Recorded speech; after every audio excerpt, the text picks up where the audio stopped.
What's up, my people?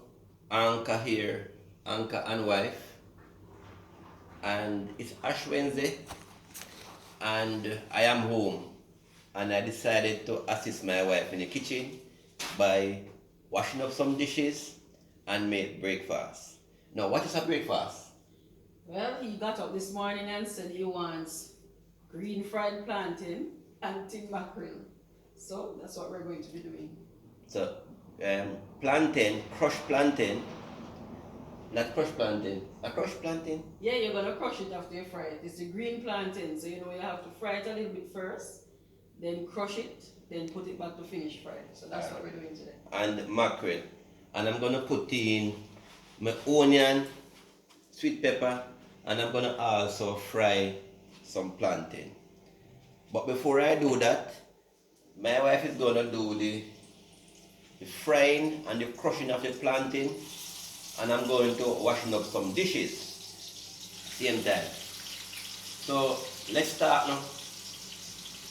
So for those of you who know, plantain is one of the favorite breakfast foods in Jamaica, right? Normally people do ripe plantain with eggs and anything else they want to do, plus that one. But green plantain is a favorite also. So what you do, you peel your plantain, you cut it up, not in small pieces, but you try and keep it chunky. Then when you cut it up, what I do to get a little flavor in it, to infuse some flavor, is to soak it for a short while in some salt water. Then you just dry it with some paper napkins, put it to fry for a minute or two on both sides, and then you crush it. And then you put a little salt on it again if you wish, and then you fry it again to that brown crispiness that we love. Yeah, yeah. Have you ever wondered though how to own your first car? Because a lot of people don't have a car, and sometimes it looks so hard to achieve that car. But this morning we're going to talk about how you can buy your first car. Do you remember what our first car was, Nigel? Our first car was a Jaja. I think it was a Nissan Sunny. You remember those aquamarine blue looking Nissan Sunny way back in the day? I don't see them on the road anymore, but that was our first car. Why we did love that car and why? Nissan Sunny was our first car. We have gone through a lot of cars. Yes, yes. That's why I'm telling you now how to achieve your first car. Not how. Partner. Partner job. Don't knock a good partner hand, you hear? Yeah. So partner is a very good, is a way to start. So you find a partner, and if you can go in that partner with 2 or 3 hands, depending on the jaw of the partner, you can take all those jaws back to back, and you can buy your first car. Your first car don't have to be $1 million car. It can be a 500,000 or 400,000 car, and start from there.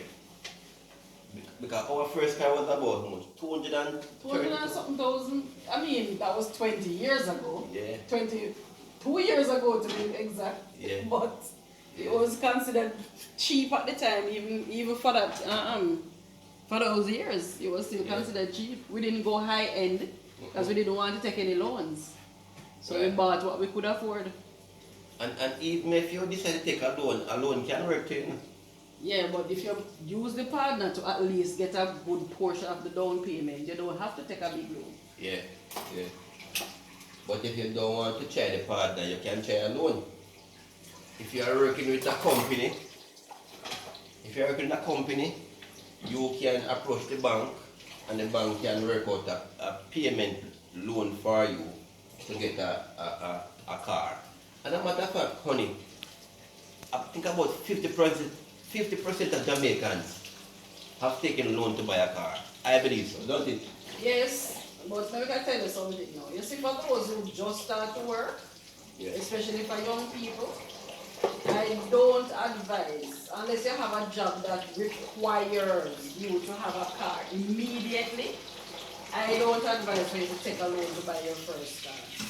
If it's a sales job, you know you're definitely going to need a car immediately. Some companies might help you to finance the car, or they give you traveling, and that can help you to pay, to make monthly payments on the car. But if you don't work too far from home and it is convenient for you to take taxi or so, save for a year or 2 years and buy your car cash.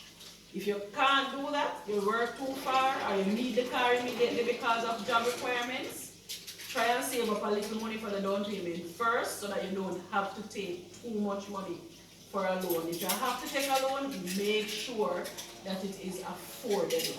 Because most times when you take loans for cars, it's 3 years to 5 years. Some institutions give even longer. You don't want to be saddled with car payments for so long. Personally, Nigel, I believe that your first loan, your first major loan should be a mortgage, not a car payment. Okay, the house mortgage. Yes, man. That's what I think. Yeah, I think so too. Your first Your major first major loan should be a mortgage. a mortgage, which is NHT, right? Yes. NHT. Because what some people don't realize is that if you have a hefty car payment and it's salary deducted, it's coming out of your salary every month and it shows on your payslip, when you go to get a mortgage, NHT is going to take that into consideration. They have something called a debt service ratio. So if they see other loans coming out of your pay, that will reduce the amount of available money you have to spend on other loans. Because typically, your debt service ratio, the amount of money that you have to pay for loans, they look at it for about 40% of your salary. And if you have other loans already that is taken out of that 40%, then you're in problem. They don't want to give you the mortgage anymore. So I would say best way to go, try going to a saving plan, either a partner or something that your bank has or your credit union, and buy your first car cash. You don't have to be no big stylish brand new vehicle. And then you can build from there. After you get your mortgage, you try and take out something high end then if you wish. But if you have to, try get a down payment still and take out a loan that is affordable. Okay.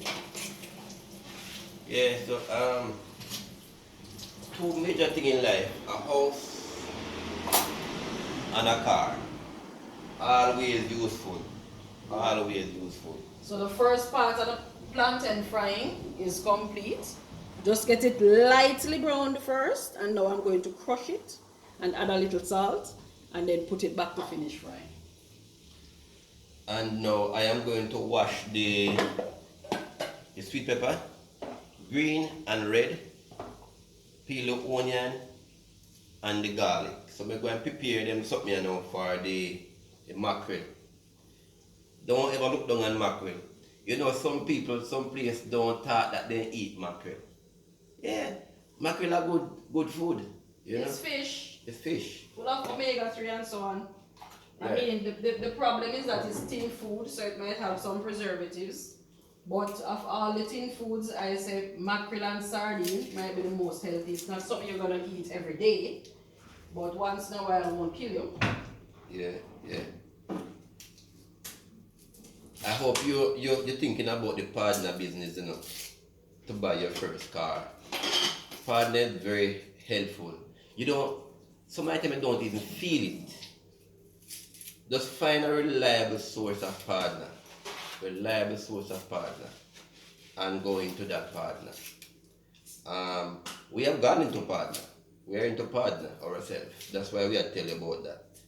You know, that is a way of saving some money and do it for something. Not only to buy a car, you know. You can take a partner jar to put up your fencing around your house. You can take a partner jar to put on a room, to buy a bed, to buy a TV. Just have to make plans. You have to make plans. Yes, because when we were doing our home renovation or additions, we used partner money too. We took some additional money from NHT, but we used partner money and do it too. Yeah. Carried us a long way too. A matter of fact, the we are upstairs. We have upstairs and downstairs. The upstairs was mainly took some money from NHD and some from partner. Yeah, the partner was a big part of it. So I'm going to show you how I crush my plantain. I don't have a rolling pin. I need to buy back a rolling pin. Let me show you down. Right. Camera down. So I just use my big knife You can see and it. do it. Yes. So this is your plantain lightly fried, and you just use your big knife. And it's not the plantain you're touching now, because remember that the plantain is hot. It's the knife that you're using your hand to press down on it. Just like that. That's it. And you just crush it out a little bit. Because when you lightly fry it, it softens the plantain. Because you know green plantain tends to be hard. So And you it's lightly fry it. It's only and green you just plantain do crush that, it. right? Green plantain, some people use yam as well. But I prefer the green plantain because you have a slight sweetness with the green plantain. Okay. And that's it. You sprinkle a little bit of salt on that. And then we put it back to complete frying. Yeah, that's good. Check if my camera is on par with what going on there now. Yes. Yeah, sure. Yes. I don't think so, people. We are not phone friendly, We don't know much about phone, But like old people when it comes to technology. We are old people into technology. And that's why you don't see a lot of video from us, because we are working people too. And you know that we do a lot of road code talk. Matter of fact, that's where some of you know us from. Road code. We care a lot about safety. Yes, we do. How did the journey for road code even start with you, Nigel? It start when I'm about to teach my son how to drive, my first son. And me have to be rereading that road code book. And I say, wait there. Some of this information that I'm reading now, I have forgotten them. And that's when I say, you know what, if me forget about the road code, then I need to enhance or inform other people who may forget it too. And tell you, thousands of people call us daily and text us daily and say, look here, them are driving for much years, and them appreciate us reminding them about the road code. Even yesterday, I saw a guy tell me, say, you have a problem with some of you drivers who use your indicator the wrong way. Now, can a person use the indicator the wrong way? How is that? What them do? When them turn left, them indicators say right? No. Oh. That too, but that's one of the way. Him say, there's some person who turn on their indicator and turn same time. You know that? Oh, they don't give the person behind them any time to react. Exactly. Okay. You don't give the driver behind you time to react. It's like you put an indicator and you turn same time. Or even the person in front of you, Exactly. You can't do that. You must, when you're gonna turn right or left, you turn on your indicator, you wait a little bit, you look, then you turn. You can't turn same time. That's true. You put an indicator. That will cost your life. And he was saying that he had a problem with it. And we have a problem with it too. I think drivers must make sure that they... Alright, may I ask you, my wife, why do drivers use indicator, You use the indicator to tell the oncoming traffic or traffic behind you what your intentions are. So you're going to turn, it is telling oncoming traffic and traffic behind you that you intend to turn. So they need to slow down or stop and allow you to make your turn. Right, very good. An indicator tell other drivers your intention as well, as just mentioned. Because when you're going to turn, you have to inform other drivers of your intention. And the indicator is what tell them what you're about to do, because the car can't talk. Exactly. You have to make that car show signs. Yes. Right. So the indicator make the car say never turn right or left. A brake light indicate that the car is going, it's called a jailbreak. The reverse light shows that the car is reversing. So we as human, we must make the car speak. In other words, what I'm talking about. Right, because remember, you're not driving for yourself alone when you're on the road. You're driving for others, for the safety of others. So you have to make sure that anything you're doing on the road, it affects other people. So you have to inform them. Did you hear about the gentleman who was crushed by the trailer with the container?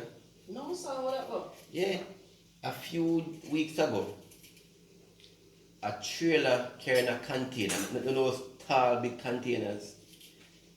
Cargo containers. Yes, cargo containers. I don't know what happened, but the container fell off and dropped on a car and crushed out the car. Oh no. You know, say me from a long time, I am afraid to drive beside a truck carrying a container. Because all my intentions say, it go and drop off. So me not drive beside them. None at all. It's so sad. It's so sad that so many lives have been lost on the road because of bad decision. Boy, it is a serious thing, because when I drive, once I see a big truck, I am not going beside it. If I have to overtake, I make sure that there's no oncoming traffic, and I make sure I hurry up and pass.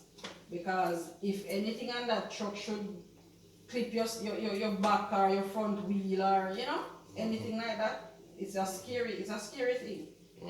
I don't love driving beside trucks at all, or behind trucks for that matter. Let me ask you, my wifey, if you're making an overtake, right, and you know so you can't make it, what do? You slow down and go back in the line.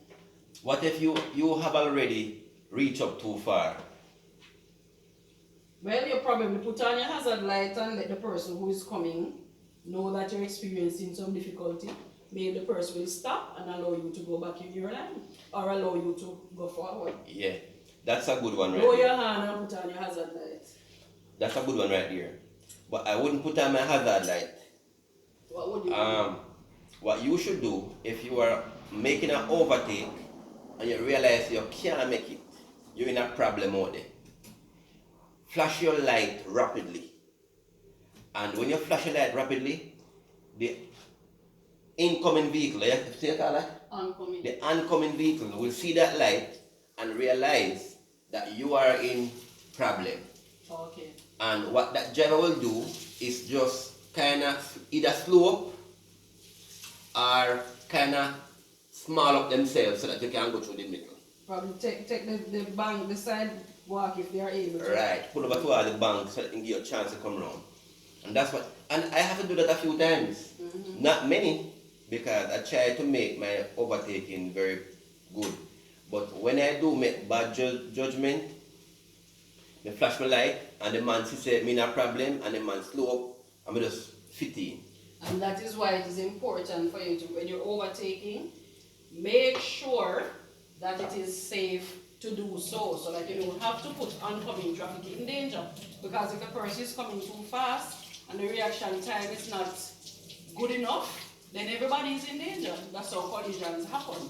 Yeah. So whenever you're overtaking, ensure that it is safe to overtake. Yeah. Truck drivers now. Truck drivers, please blow no horn when you're going around a corner. One of the worst thing to happen to a driver is they're going around some corners, and when you drive around here, you buck up on a truck. Who are drive to.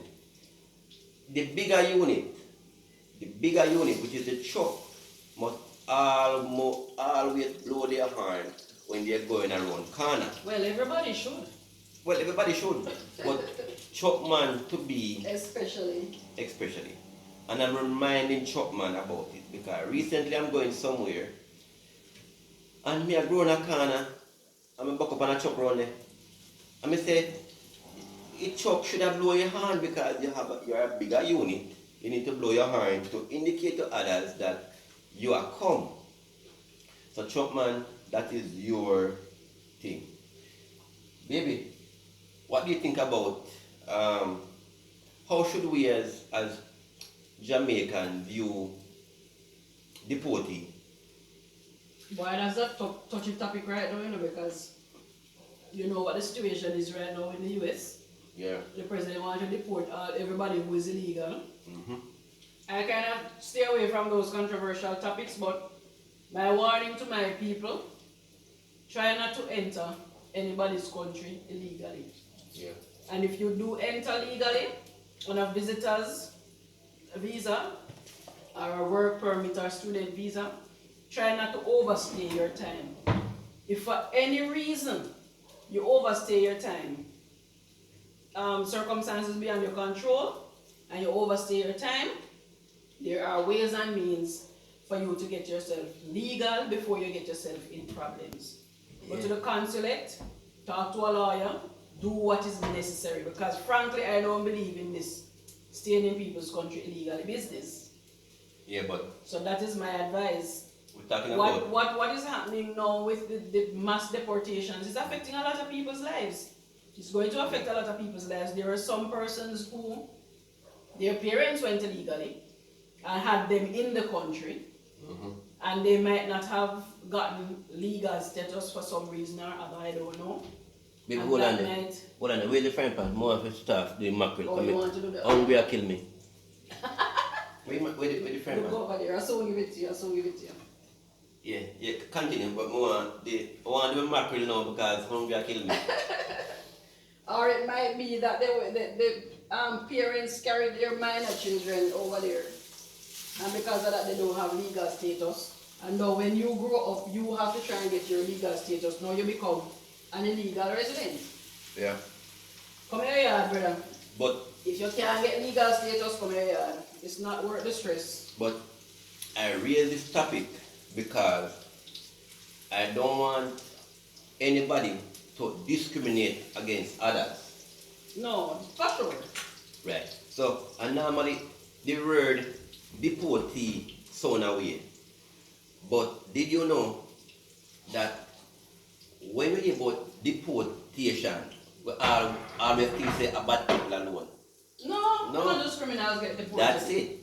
That's what I want to tell Jamaicans. That when you hear say a man get deported, it has nothing to do with crime or badness. Not necessarily. No, Sometimes, but not necessarily. Not all the time. Sometimes, but most of the person we see get deportation are a person who never have their papers straight. It's not about crime and violence, no. So we can't discriminate against a person who is deported. Deported is just a word, because a lot of people get deported. It's not because they are bad, it's because their paper wasn't straight.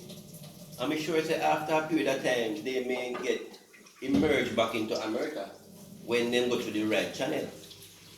So that is why I tell you Jamaicans say, do not discriminate against any person who is deported. Don't do that. Yeah, because guess what happened to me? When those persons, there are persons who were abroad for maybe even decades, who are still illegal.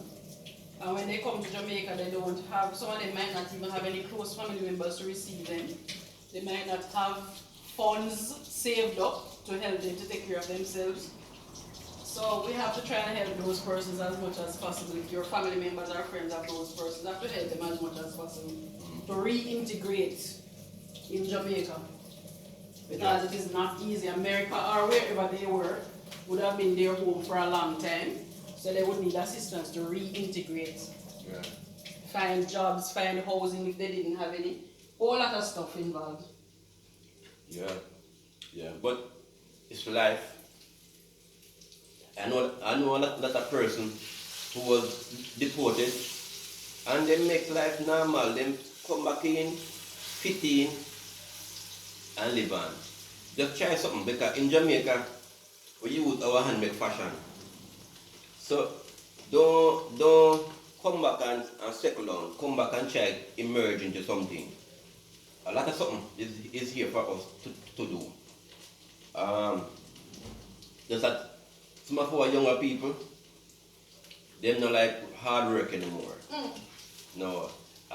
Them try the easiest way out like TikTok.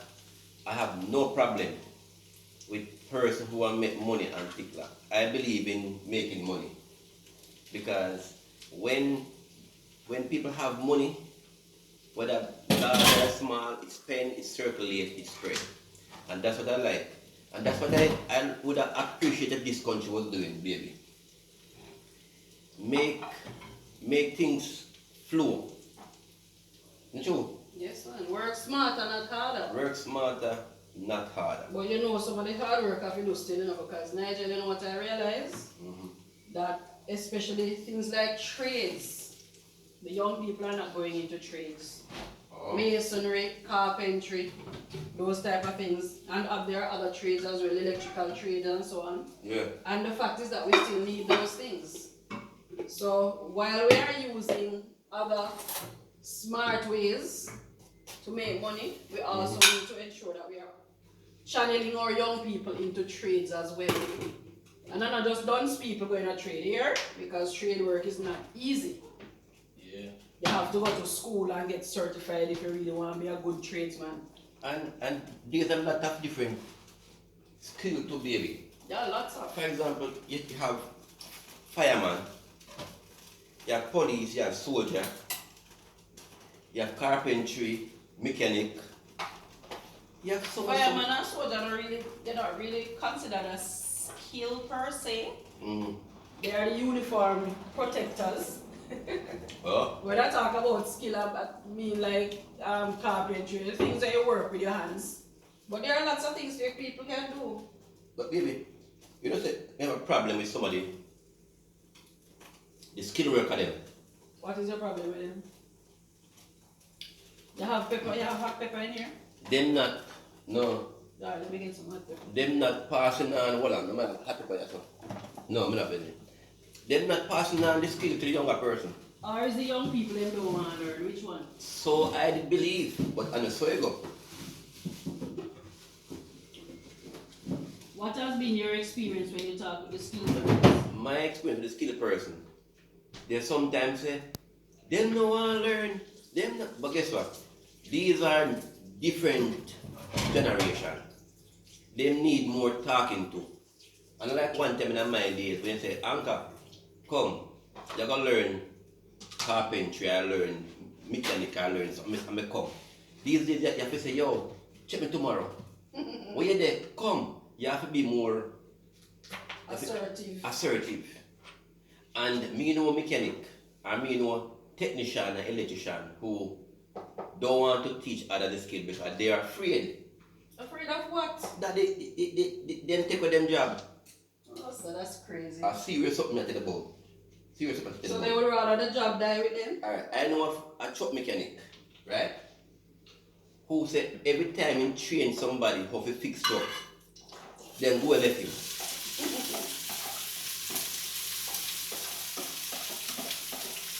But me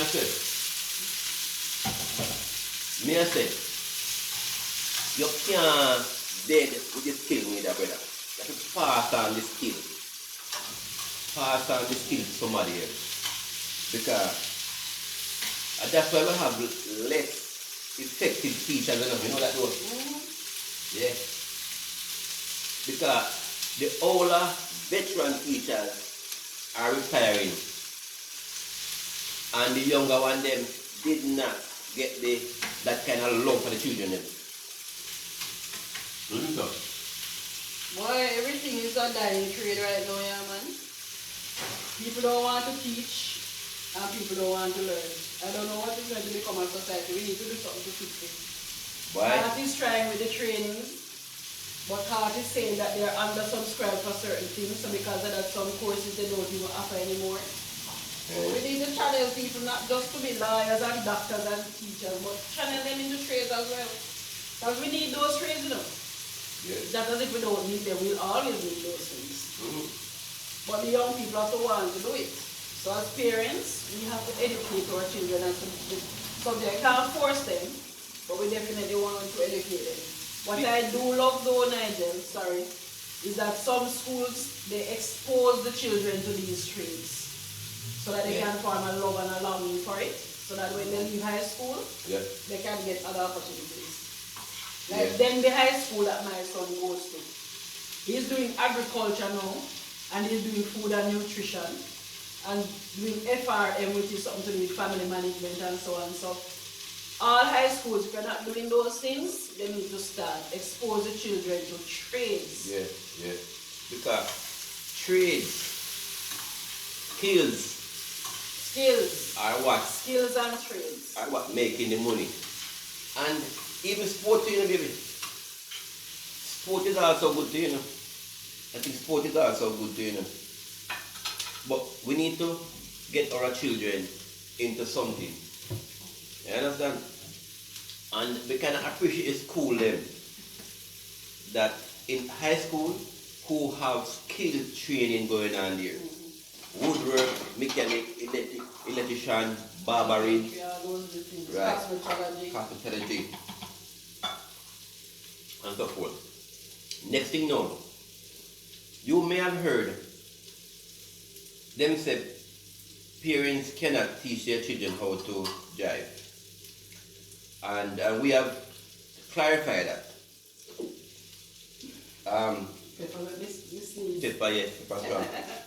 Parents can teach their children how to drive. They can. That has been a big controversy. Yeah. Because first we saw in the news, big headline, parents cannot teach their children how to drive. It has to be from a certified instructor. And then 2 days later, we see a different headline that parents can teach them. Only persons who are charging a fee must be certified. So what is it? What is the final thing now? That's not it. Because the police say one thing,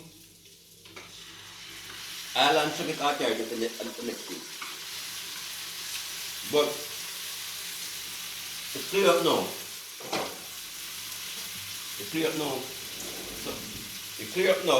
So parents can teach their children how to drive. It is only those who are doing it as a business must be certified.